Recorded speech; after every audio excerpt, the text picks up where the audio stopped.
जनता कांग्रेस छत्तीसगढ़ के विधायक धर्मजीत सिंह को पार्टी से 6 साल के लिए निष्कासित कर दिया गया है।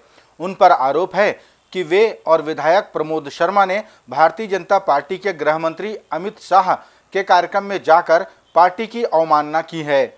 अपने निष्कासन पर बोलते हुए विधायक धर्मजीत सिंह ने कहा कि पार्टी के अध्यक्ष अमित जोगी ने मेरी धर्मपत्नी से अपशब्द कहे।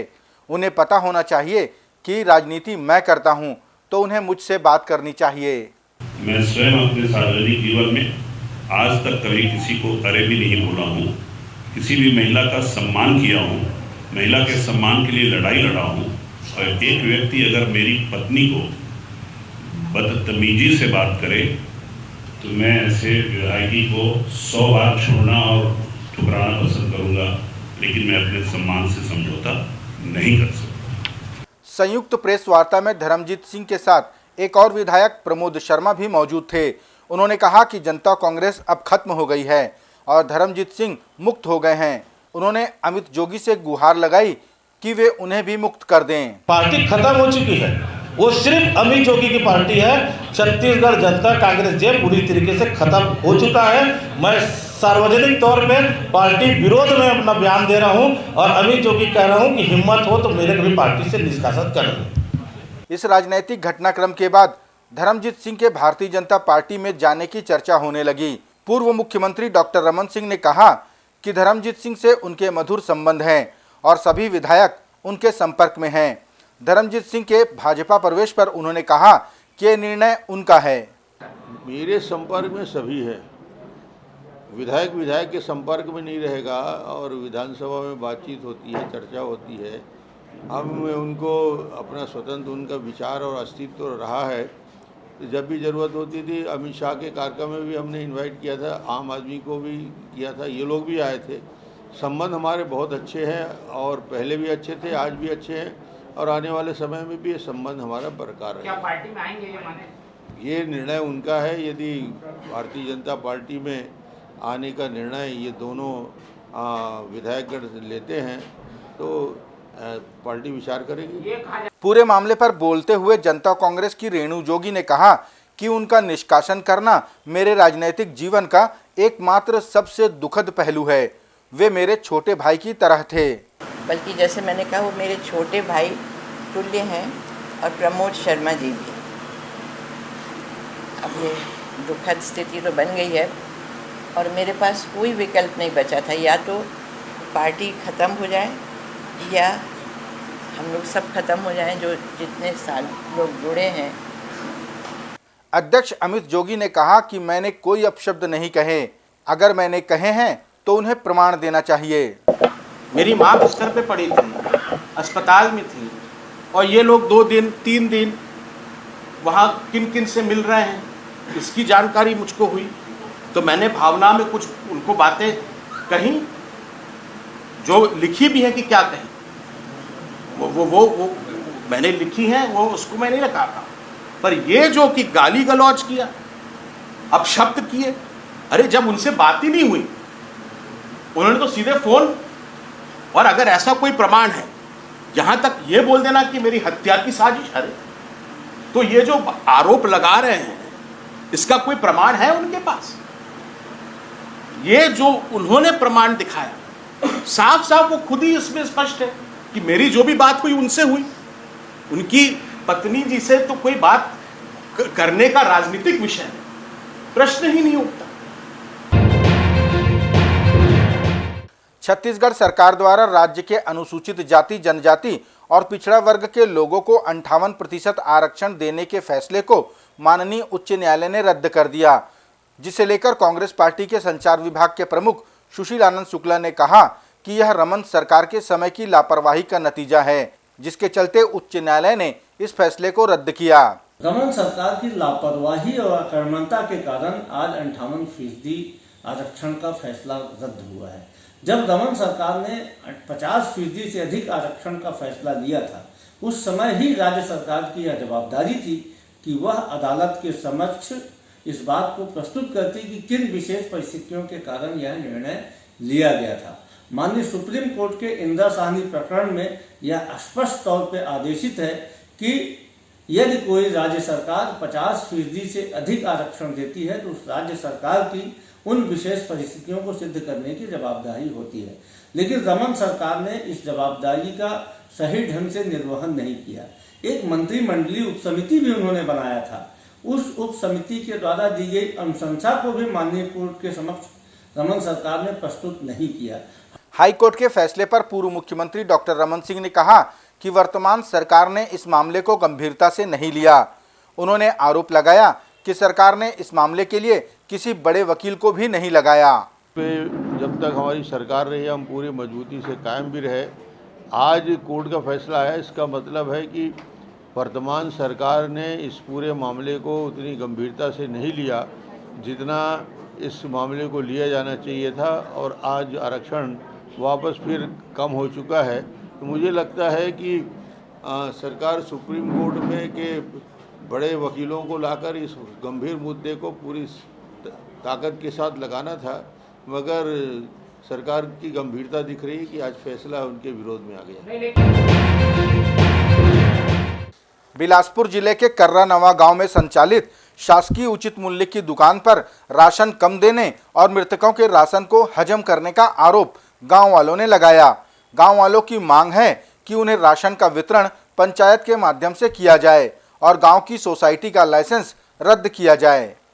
और हमन के मांग है कि चावल हमन ला कम देते, वितरण कम करते, मतलब 35 किलो चावल मिलते ना, तो हमन 35 किलो चावल पूरा नहीं देवा, मतलब 32 किलो उतरते, 35 किलो चावल है और कटोरा में नाप के देते, मतलब शक्कर ला तो कम रहते, मतलब 1 किलो देना रहते तो 600 ग्राम 700 ग्राम मिलते। जैसे गाँव में लड़की मन के शादी हो गए तो का नाव तुरंत काट दिए जाते हैं, और जैसे आदमी की मृत्यु भी हो जाते है महिला पुरुष के तो ओकरो नाव तुरंत कट जाते बोलते हैं, लेकिन चावल लोग खुद खाते नहीं दे कोई ला। हम लोग इनके उचित कार्यवाही चाहते हैं और समूह जो है उनके द्वारा चावल हम लोग नहीं लेना चाहते पूरा ग्रामवासी, और उनका निरस्त करवाना चाहते हैं। कलेक्टर साहब से बात हुई तो बोले देखते हैं उचित कार्रवाई करवाते हैं करके। कर्रा गांव के ग्रामीण अपनी शिकायत लेकर कलेक्ट्रेट बिलासपुर पहुंचे थे। उन्होंने कलेक्टर से मुलाकात भी की। छत्तीसगढ़ की राजधानी रायपुर की पुलिस को ऑनलाइन सट्टा का भांडाफोड़ करने में बड़ी सफलता मिली है। लगातार बुकिंग ऐप के माध्यम से ऑनलाइन सट्टा खिलाने की शिकायत पर कार्रवाई करते हुए पुलिस ने 23 लोगों को गिरफ्तार किया है। रायपुर के एएसपी सुखनंदन राठौर ने बताया कि ये लोग ऑल ओवर इंडिया में सट्टे का कारोबार संचालित करते थे। आरोपियों के पास से पुलिस को 7 लैपटॉप और 73,510 रुपए बरामद हुए हैं। पर बुकिंग ऐप के माध्यम से जो ऑनलाइन सट्टा खिलाते थे इसकी जानकारी जुटाई गई और इस आधार पर कल लगातार दबिश दी गई। पहले इंद्रप्रस्थ कॉलोनी में दबिश दी गई, वहां के आधार पर आगे डीडी नगर थाने में 3 अपराध पंजीबद्ध किए गए। इसमें कुल 23 लोगों की गिरफ्तारी हुई है। उनसे जो सामान है सटोरियों से 7 नग लैपटॉप, 26 नग मोबाइल फ़ोन, 13 नग सट्टा से संबंधित हिसाब किताब वाली उनकी बुक, 11 नग चेक बुक, 3 पासबुक, 1 नग ATM, 1 कैलकुलेटर, नकदी रकम 73,510 रुपये, लगभग जुमला कीमती 10,80,000 रुपये की जब्ती कार्रवाई की गई है। छत्तीसगढ़ राज्य महिला आयोग की अध्यक्ष किरणमयी नायक अपनी टीम के साथ दंतेवाड़ा पहुंची। वहां उन्होंने डनेक्स गारमेंट फैक्ट्री का अवलोकन किया। साथ ही महिला संबंधित 10 प्रकरणों की सुनवाई की, जिनमें 9 प्रकरणों को नस्तीबद्ध किया गया और 1 प्रकरण को रायपुर रेफर कर दिया गया। आज हमारे 10 प्रकरण सुनवाई के लिए थे, जिसमें से 9 पूरी तरह नस्तीबद्ध हो गए और 1 मामले को रायपुर ट्रांसफ़र किया है सुनवाई के लिए, क्योंकि उसमें जल्दी सुनवाई चाहते हैं। पर दंतेवाड़ा हमारा साल में एक बार ही आना हो पा रहा है, प्रकरण की संख्या कम है इसलिए। और आज हमने यहाँ पर कलेक्टर और एसपी साहब से बात किया है और एंटी ह्यूमन ट्रैफिकिंग का यहाँ पर डाटा लिया पिछले 3 साल का। तो 20 में कोई मामला नहीं था, 21 में केवल 1 मामला है और 22 में अब तक कोई मामला पंजीबद्ध नहीं हुआ है। हम पुलिस प्रशासन के साथ मिलकर महिला आयोग स्टेट लेवल की एक वर्कशॉप करने जा रहा है एंटी ह्यूमन ट्रैफिकिंग पर। उसकी जानकारी हमने कलेक्टर एसपी को दिया है। छत्तीसगढ़ कांग्रेस के प्रदेश प्रभारी PL पुनिया छत्तीसगढ़ दौरे पर हैं। वे बिलासपुर संभाग पहुंचे तो उनका कार्यकर्ताओं ने जोरदार स्वागत किया। अपने दौरे को लेकर उन्होंने कहा कि वे सभी सीटों पर जाएंगे, चाहे वह हारी हुई हो या जीती हुई। जी कि हारी हुई सीटों पर भी जा रहे हैं, जीती हुई सीटों पर जा रहे हैं, हम सब सीटों पर जा रहे हैं, 90 के 90 सीटों पर हम लोग जा रहे हैं। पीएल पुनिया के दौरे पर पूर्व मुख्यमंत्री डॉक्टर रमन सिंह ने कहा कि 2023 के चुनाव में कांग्रेस का सफाया हो जाएगा। उन्होंने कहा कि कांग्रेस अपने विधायकों की चिंता करे। समीक्षा करनी चाहिए उनको, क्योंकि जो हारे हुए हैं उसकी समीक्षा नहीं, जो जीते हुए हैं उन सीटों की समीक्षा करो, क्योंकि वो सीट तो हार रहे हैं। आज कांग्रेस पूरी तरीके से इस 4 साल के शासनकाल में जिस प्रकार कांग्रेस की हालत है, तो मुझे लगता है कि इस बार के चुनाव में कांग्रेस का पूरी तरीके से छत्तीसगढ़ से सफाया दिख रहा है, तो उनको वर्तमान विधायकों की चिंता ज़्यादा करना चाहिए। बिलासपुर के कायस्थ समाज के सदस्यों ने फिल्म थैंक गॉड के अभिनेता अजय देवगन का पुतला जलाकर फिल्म का विरोध किया। समाज के लोगों ने आरोप लगाया कि जिस फिल्म में हमारे आराध्य देव चित्रगुप्त महाराज का अपमान किया गया है, उस फिल्म का प्रदर्शन वे होने नहीं देंगे। इस फिल्म का प्रदर्शन दीपावली को होना है, जिसे लेकर राजधानी रायपुर में भी विरोध प्रदर्शन किया गया था। हमारे कायस्थों के इष्ट देव हैं, जिन्हें हम पूजते हैं, हम उसकी कलम दवात की पूजा करते हैं। उनके ऊपर एक फिल्म फिर से आ रही है थैंक्स गॉड, जिसमें अजय देवगन को एक तो गुंडे को रोल में दिखाया गया, वो सूट बूट में दिखाया गया है, उनके अगल बगल अर्धनग्न नारियों को दिखाया गया है, जिसके कारण जिससे हमारे इष्ट देव का अपमान हुआ है। हम उनको पूछते हैं हमारे इष्ट देव को हमारे इष्ट देव के रूप में ही दिखाया जाए, ये हमारी मांग है। नहीं तो फिल्म अगर हम टाकीजों में लगने नहीं देंगे, वहाँ लगेगा तो वहाँ भी उसे जलाया जाएगा। और हम भविष्य में भी सबको एक आह्वान करते हैं कायस्थ समाज कि अब हम अपने किसी भी इष्ट देव का अपमान नहीं सहेंगे। लगातार इसके खिलाफ आंदोलन चलता रहेगा और आगे भी चलता रहेगा। इससे बॉलीवुड के चित्र कलाकार, निर्माता, निर्देशक सुधर जाए। छत्तीसगढ़ के पूर्व मुख्यमंत्री डॉक्टर रमन सिंह ने कांग्रेस सरकार द्वारा दलहनी फसलों की समर्थन मूल्य पर खरीदी के निर्णय पर कहा कि यह सरकार सिर्फ घोषणा करती है, उस पर अमल नहीं करती। पूर्व मुख्यमंत्री ने सरकार पर आरोप लगाया कि अभी तक मक्का की खरीदी शुरू भी नहीं हुई। उन्होंने दलहनी फसलों की खरीदी की तैयारी और व्यवस्था नहीं होने का आरोप लगाया। समर्थन मूल्य डिक्लेयर बार बार करते हैं, मगर समर्थन मूल्य में खरीदी की पूरी प्रक्रिया बंद है। मक्का के बारे में इतनी बात कहे, मगर मक्का बाजार में घूमता रह गया, मिनिमम सपोर्ट प्राइस में खरीदा नहीं गया। अभी भी दलहन के बारे में बड़ी घोषणा हो रही है, मगर खरीदने के लिए इनके पास न तैयारी है न उसकी व्यवस्था है। भारत जोड़ो यात्रा के पश्चिम बंगाल पहुंचने पर मुख्यमंत्री ममता बनर्जी साथ नहीं चली। इस पर बोलते हुए छत्तीसगढ़ कांग्रेस के प्रदेश प्रभारी पीएल पुनिया ने कहा कि बंगाल में भी भारत जोड़ो यात्रा को लेकर उत्साह है। उन्होंने बताया कि इस दौरान 3470 किलोमीटर की पदयात्रा की जा रही है, जिसमें 5 महीने का समय लगेगा। पश्चिमी बंगाल राहुल जी जा नहीं रहे हैं। 12 राज्य और 2 यूनियन टेरिटरी उनमें होते हुए 3470 किलोमीटर एरिया कवर करेंगे और 5 महीने 150 दिन तक ये सफ़र होगा। और बाकी प्रदेशों में, सब प्रदेशों में, बंगाल में भी ज़बरदस्त उत्साह है लोगों में और अब पासा पलटने वाला है। छत्तीसगढ़ के जगदलपुर पुलिस को ऑनलाइन ठगी के एक मामले को सुलझाने में सफलता हाथ लगी है। प्राप्त जानकारी के अनुसार प्रार्थी नीलांबर सिंह नामक व्यक्ति से अगस्त 2021 में ऑनलाइन ठगी की गई थी और उसके खाते से 5,18,980 रुपये उड़ा लिए गए थे। प्रार्थी की शिकायत पर कार्रवाई की जा रही थी, जिसमें झारखंड निवासी करीम अंसारी और शकील अंसारी को गिरफ्तार किया गया है।